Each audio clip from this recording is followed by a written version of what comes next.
A thick wall of ice stands between the two lovers. The man pounds desperately on the frozen surface, but he can't break through. He can only watch helplessly as his love gets killed. There's nothing he can do. Just as he's completely broken down, the Ice Queen orders her men to knock him out. Then she throws him straight into the icy river, because her kingdom has one brutal rule. Do not love. It turns out a long time ago, the Ice Queen fell in love with a human. They even had a child together, but not long after, that man actually burned their child to death.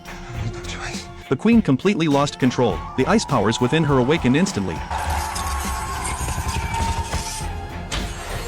She froze her lover into a block of ice with her own hands. From that moment on, she never trusted human emotions again. She went to the far north and built her ice kingdom. In her kingdom, no one is allowed to fall in love, and that's exactly why she threw that man named Eric into the river. But what she didn't expect was that Eric didn't die. Later he met Snow White and helped her defeat the Ice Queen's sister, the Evil Queen. But after that, the magic mirror started messing with Snow White's mind. With no other choice, Snow White had to order the mirror to be taken to the sanctuary to seal away its power. But no one expected the mirror secretly manipulated the escort team. The soldiers slaughtered each other. The entire escort was wiped out. By the time Eric arrived, the mirror had already vanished. Only a golden arrow remained at the scene, stuck in the ground next to a body. To find the arrow's owner, Eric went to a tavern, but ran right into hunters sent by the Ice Queen. They immediately started fighting. The hunters had the numbers and planned to finish Eric off right there. At this life or death moment, a cold arrow suddenly flew in. Then a dark figure lunged forward and drove those hunters back. And the person who saved him was actually his love, Sarah. The two finally learned the truth. It turns out Sarah never died that year. What Eric saw was just an illusion created by the Ice Queen. And what Sarah saw was him abandoning her and leaving. All these years, Sarah had been locked in the dungeon. Until now, when she finally found a chance to escape. After clearing up the misunderstanding, they both made the same decision. They had to find that magic mirror before the queen did. Following the clues, they learned the mirror was stolen by goblins. So Eric took the dwarves and stormed straight into the goblin lair. Sure enough, the mirror was there. But just as they were taking the mirror to the sanctuary, the temperature around them suddenly dropped. The lake froze over rapidly. The next second, the Ice Queen appeared with her army, and her finding this place wasn't a coincidence. Sarah had secretly tipped off the queen.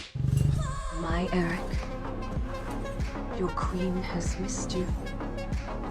You're not my queen, Freya. They were too few in number, no match for the queen at all. With just a gentle wave of her hand, several dwarves were instantly frozen into ice sculptures. Just as everyone was about to be killed, Sarah suddenly made the first move and shot an arrow at Eric. The queen thought he was dead, so she took the mirror and left. But they barely left when Eric opened his eyes. She never misses. In this moment, he finally understood the truth. Sarah saved everyone this way. To get the mirror back, with the help of elves, they found some mounts, and immediately chased after the Ice Kingdom. Meanwhile, the Ice Queen brought the mirror back to her chamber, and slowly recited the spell on the mirror. Mirror, mirror on the wall, who is the fairest of them all?